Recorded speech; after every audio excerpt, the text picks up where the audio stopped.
Hello అండి. ఇప్పుడు ఉన్న జగనన్న పరిపాలన ఎలా ఉంది? జగనన్న పరిపాలన అంటే తెలియదే ఉంది, అందరికీ తెలుసు కంటే పరిపాలన ఎలా ఉందా ఏంటి అనేది అందరికీ తెలిసి మనం చెప్పవసరం లేదు.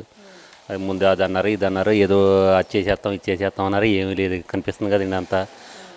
ఈ ప్రతిదీ ఏదైనా ఏదో పింఛని అన్నారు, అది చేసేస్తాం అన్నారు, ఇప్పుడు లాస్ట్లో మొన్న ఇచ్చారు అవి ఆయన అన్నాయి. అంతకుముందు ఆ చంద్రబాబు నాయుడు గారు ఇచ్చారు కానీ 2000 ఆ 2000 3000 ఇప్పుడు 5 సంవత్సరాలు పట్టింది ఆయన చేస్తాకి. ఇంకా ఆయన పరిపాలన చెప్పక్కర్లేదు, అందరికీ తెలిసండి అసలు ఆయన. ఇప్పుడు దెందులూరు నియోజకవర్గానికి ఎమ్మెల్యేగా ఎవరు వస్తారు? ప్రభాకర్ గారు ఉన్నారండి, టీడీపీలో చింతమనేని ప్రభాకర్ ఆయన వస్తారండి. అంటే వైసీపీ కూడా ఈక్వల్గా పోటీ చేస్తే వైసీపీ వచ్చే ఛాన్స్ ఏమన్నా ఉందా? అసలు ఏం లేదండి అసలు. దాని గురించి అయితే అసలు ఏమి లేదండి అసలు. వైసీపీ అనేది ఇంతటితో అయిపోయిందండి ఇక. చింతమనేని గారి మీద మీ అభిప్రాయం? చింతమనేని అయితే ఆయన మంచి నాయకుడండి. ఆయన ముందు అందరికీ తెలుసు. ఆయన ఎక్కడైనా ఇక్కడ కాకపోతే ఎక్కడైనా వచ్చేస్తాడండి. ఆయన గురించి ఇబ్బంది ఏమి లేదండి అసలు. మాకైతే నెంబర్ 1 అండి ఆయన. అది కాకుండా ఇంకా ఎక్కడ నిలబడినా ఆయనకేం లేదండి. ఎందుకంటే ఒకసారి ఏదో చూద్దామని వైసీపీకి వేసారు కానీ, లేకపోతే చింతమనేని ఏదో చేస్తలేదు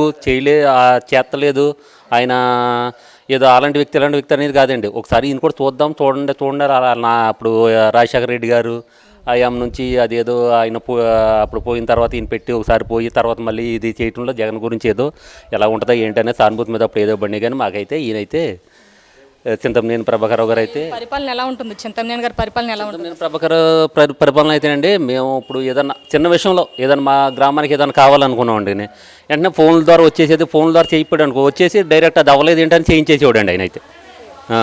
అది ఇబ్బంది లేదండి ఆయనకు. ఏదైనా ఒక కరెంట్ పోల్ విషయంలో కానీ లేకపోతే ఏదైనా ఈ హాస్పిటల్ విషయంలోనే ఏదైనా ఆయన మటుకి ఏదైనా మాకు మటుకి చేసాడు.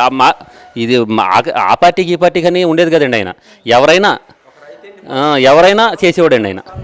ఎవరైనా ఆయనకి అసలు పలానా పార్టీ అని చూసేవాడు కాదండి. ఆయన చేసాడు, బాగా చేసేవాడు. ఉన్నది చెప్పుకోవాలి కదండి.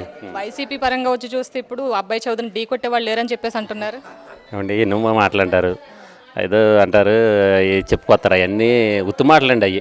ఇక ఏంటంటే వాళ్ళు ఏదో అలా చెప్పుకుంటూ ఉంటారు కానీ మనం చెప్తే ఇప్పుడు నేను అదిగా చెప్పాను, ఏదో ఒక అవకాశం ఉండన్నారు, ఏదో చేస్తారన్నట్టుగా ఏదో సానుభూతి మీద బండి. కానీ లేకపోతే ఆయనకి ఓట్లు ఈ అబ్బాయి చౌదరి కదా, అది అబ్బాయి చౌదరి ఉండడండి అసలు.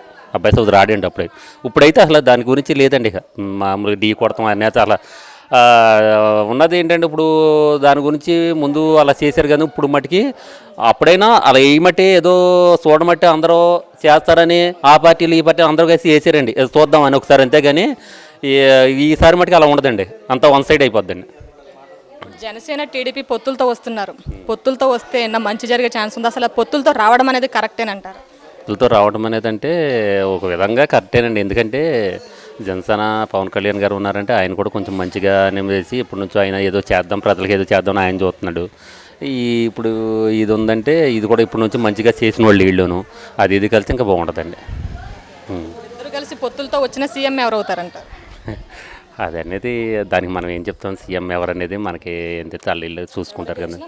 మంచి జరుగుతుందండి, ఎవరు గెలిచినా మంచిగా జరిగిద్దండి. ఆయన మంచి చేయాలని చూస్తారు, ఈ చంద్రబాబు నాయుడు తెలిసిందే కండి ఇది మంచి చేయాలని చూస్తారు. దాని గురించి లోకేష్ యువగలం పాదయాత్రపై మీ అభిప్రాయం?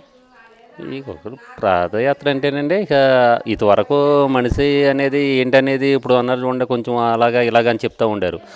అన్నిటికీ సమాధానం ఈ పాదయాత్ర ద్వారా అందరికీ చూపించాడండి. ఇక దాంట్లో ఇంకా చెప్పాల్సింది ఏముందండి.